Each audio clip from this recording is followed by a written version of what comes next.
हे, कुछ किताबें ऐसी होती हैं जो आपको दूसरों की नहीं बल्कि आप ही की कहानी आपको वापस सुना देती हैं।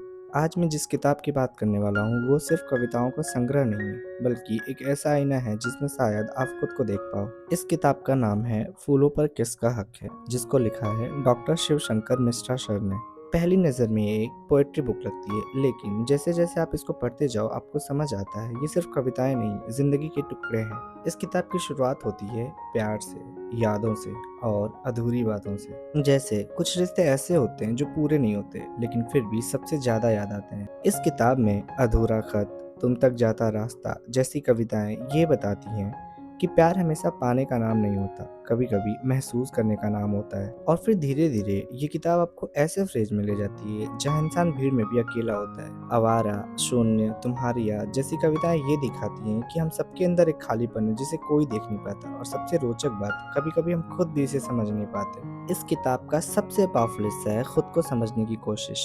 जैसे कविताएं मैं, आत्मविश्लेषण, आईना और मुखौटे, ये सब हमें एक सवाल की तरफ ले जाते हैं, मैं कौन हूँ? क्योंकि हम दूसरों के लिए जीते जीते इतना बदल जाते हैं कि एक दिन खुद को ही नहीं पहचान पाते। और फिर ये किताब आपको रियलिटी से सामना कराती है। पिता की व्यथा, दिल्ली की मौत, धर्म के रंग, ये सिर्फ कविताएं नहीं है, हमारे समाज की सच्चाई है। एक पिता जो अपनी बेटी के सपनों और समाज के डर के बीच फंसा हुआ है। एक शहर जहाँ लोग जिंदा कम, चलती फिरती लाशें ज्यादा हैं। और एक समाज जहाँ इंसानियत से पहले धर्म आ जाता है। इस किताब ने मुझे बहुत कुछ सिखाया, जैसे जिंदगी परफेक्ट नहीं होती लेकिन रियल होती है। प्यार हमेशा मिलना नहीं होता, कभी कभी खोना भी होता है। और सबसे ज़रूरी बात, खुद को खो देना सबसे बड़ा नुकसान और बेवकूफ़ी होता है। Author doctor Shivshankar Mishra sir की सबसे बड़ी ताकत है उनकी सच्चाई।